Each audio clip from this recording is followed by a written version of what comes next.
Selamat pagi semuanya, perkenalkan nama saya Anissa Kelly Rahma dengan NPM 2659350. Pada kesempatan kali ini saya akan mempresentasikan makalah saya yang berjudul Pengaruh Pembelajaran Media Daring terhadap Prestasi Akademik.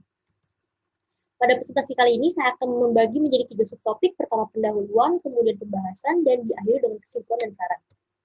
Nah, dimulai dengan latar belakang terlebih dahulu sebagai pembuka pendahuluan. Pertama, perkembangan teknologi di era industri 4.0 itu semakin pesat. Kemudahan manusia dalam memenuhi kebutuhan hidupnya sehari-hari dalam menjalani aktivitasnya itu memudahkan berbagai akses dalam menjangkau kebutuhan mereka. Dan kemudahan-kemudahan akses yang tidak terbatas ruang waktu ini juga merambah ke dunia pendidikan. Lalu mewabahnya pandemi COVID-19 di Indonesia yang mulai masuk di akhir penghujung tahun 2019 ini membuat pembelajaran media daring ini menjadi opsi alternatif.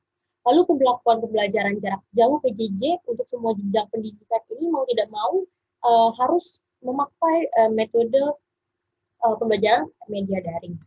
Lalu rumusan masalahnya pertama adalah apa itu definisi pembelajaran media daring dan apa itu definisi prestasi akademik, lalu bagaimana penerapan pembelajaran media daring ini berpengaruh ke prestasi akademik.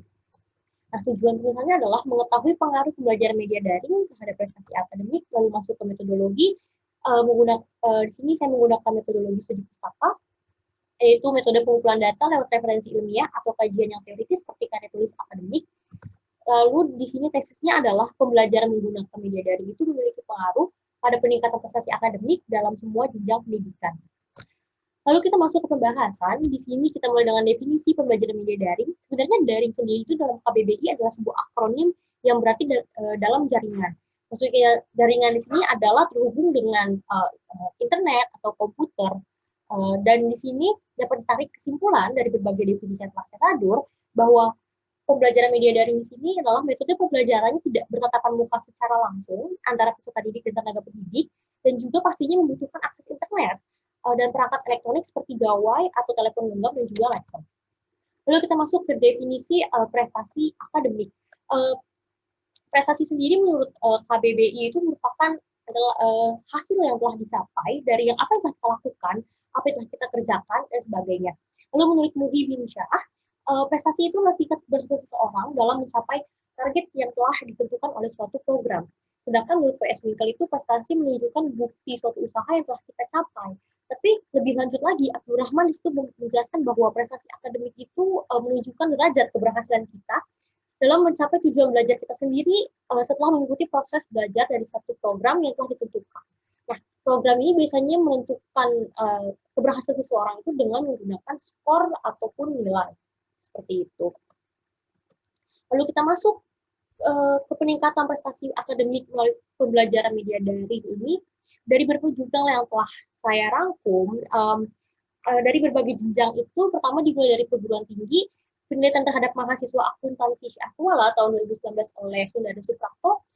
Di situ mereka melakukan pendekatan kuantitatif lewat pengujian parsial, dengan hasilnya diperoleh bahwa koefisiennya menunjukkan bahwa penggunaan e-learning itu signifikan terhadap prestasi belajar. Berikut ini datanya saya lampirkan seperti berikut.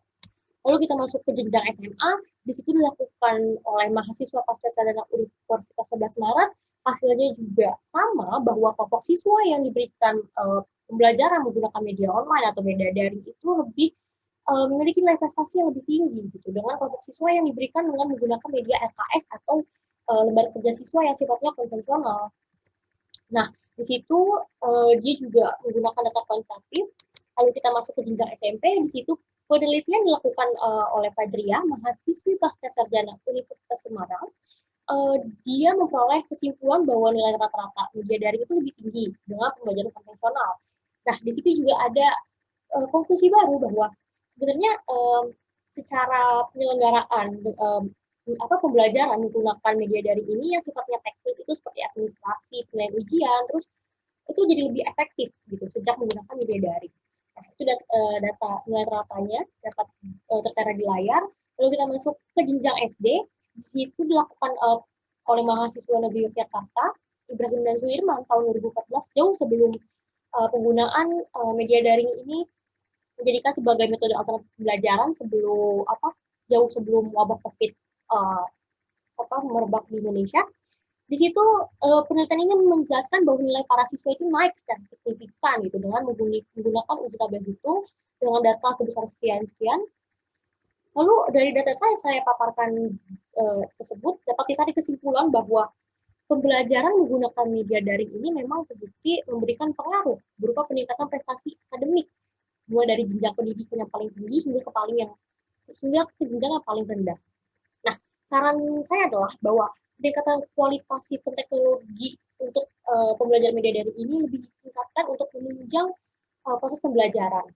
Lalu juga untuk para peserta didik ini rancangan belajar yang inovatif dan variatif itu untuk menarik khususnya para peserta didik yang masih jenjang yang rendah seperti SD dan SMP untuk antusias dalam mengikuti proses pembelajaran menggunakan media daring. Juga untuk tenaga pendidik, latihan terus-menerus yang adaptif terhadap perkembangan zaman dan perkembangan teknologi, sehingga di antara tenaga pendidik dan peserta didik juga terjadi komunikasi dua arah walaupun sifatnya tidak bertemu langsung. Berikut daftar pustaka yang saya jadikan referensi untuk pesan saya. Sekian dari saya, mohon maaf apabila ada kata-kata yang kurang berkenan. Wabillahi taufiq wal hidayah. Wassalamualaikum warahmatullahi wabarakatuh. Terima kasih, selamat pagi.